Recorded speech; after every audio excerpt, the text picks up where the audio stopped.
Hi, I haven't made a video for a while, so I have lots to talk about. There was so much that I didn't know where to start and what avenue to go down. So, since I left Mayo, I found out that I have severe venous incompetence, which that means it's not like the main veins like the aorta or the ones through my legs, and it's not like varicose veins.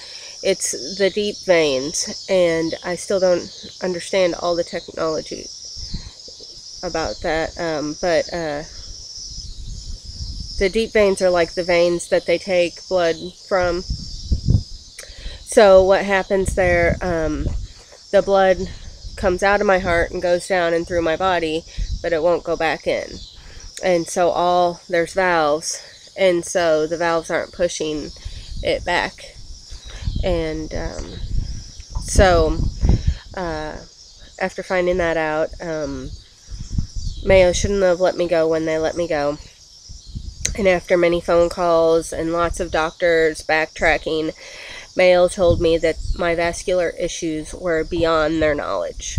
So that was very discouraging, and I haven't really found anywhere to help. Also, they said that I need somebody in the vascular field, preferably in vascular medicine, not a vascular surgeon. But if vascular surgeon's all I get, then vascular surgeon's all I get, that needs to watch me on a regular basis. And so I haven't found that yet.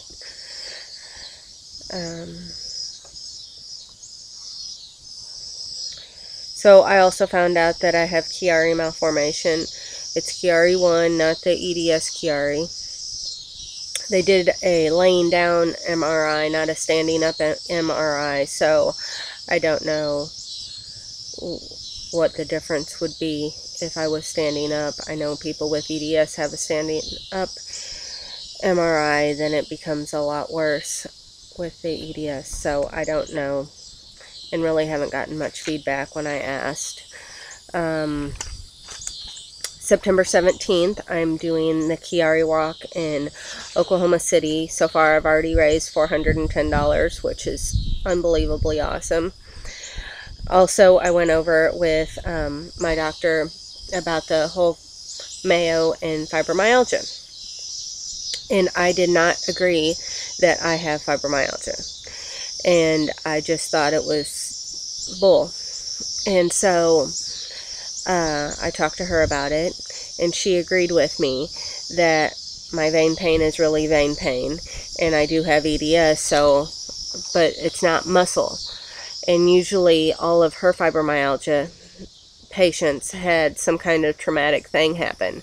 All of my stuff has kind of been a lifelong type stuff, and I didn't have anything that made it so all of a sudden I got these symptoms. And so she still thinks my vein pain is really vein pain, and Mayo wasn't listening to vein pain as being vein pain. They were listening to it as being muscle pain, and then all my EDS stuff.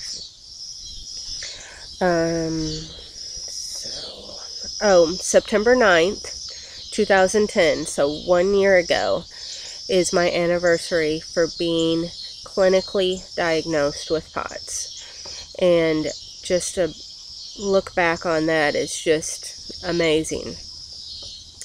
So, just a year ago, I was being told for 5 years with this one doctor that it was just IST and anxiety. And I went through all the beta blockers and all the anti-anxiety medicine and just got sicker and sicker and sicker. And now my body just completely rejects beta blockers. My blood pressure just keeps on getting lower and lower, and my blood pooling keeps on getting worse and worse. And so then that makes my blood pressure go worse and worse. So, it's just been a very crazy long year. I went from just, anxiety and IST, inappropriate sinus tachycardia, to vascular issues beyond Mayo's Knowledge, Chiari 1, EDS, POTS, all the other variations of dysautonomia, orthostatic intolerance, orthostatic hypertension, vasovagal, neurocardiogenic syncope, and so on and so on and so on. Also, then I've got clinically diagnosed with migraines, secondary endopneumatic eye drops, a mass in the left side of my sinuses, and of course IST. But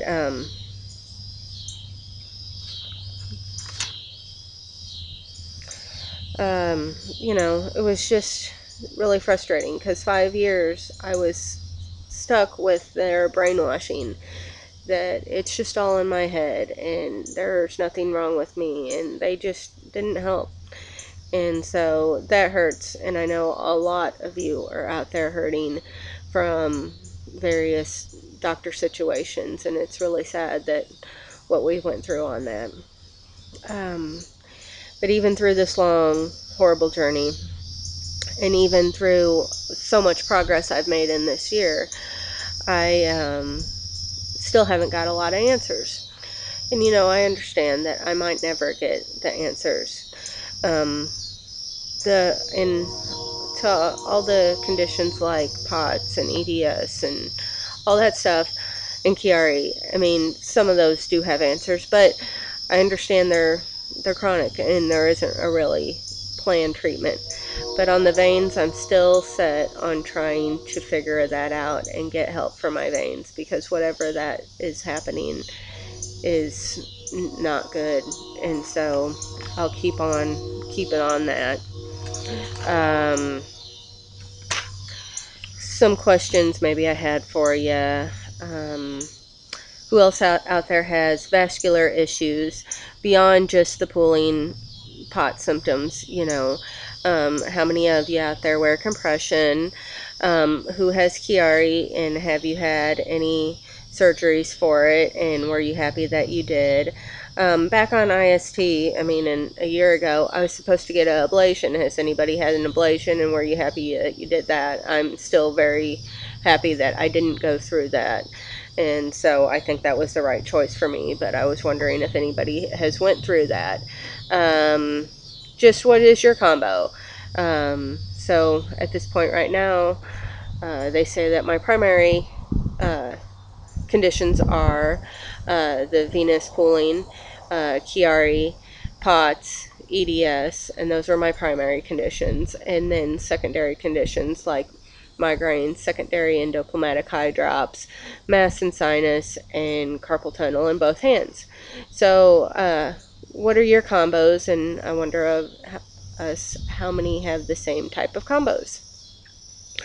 Um, I know I have tons more to say to you, but I'll just end it right here. Um, Hope to hear from you guys soon. Thanks. Bye.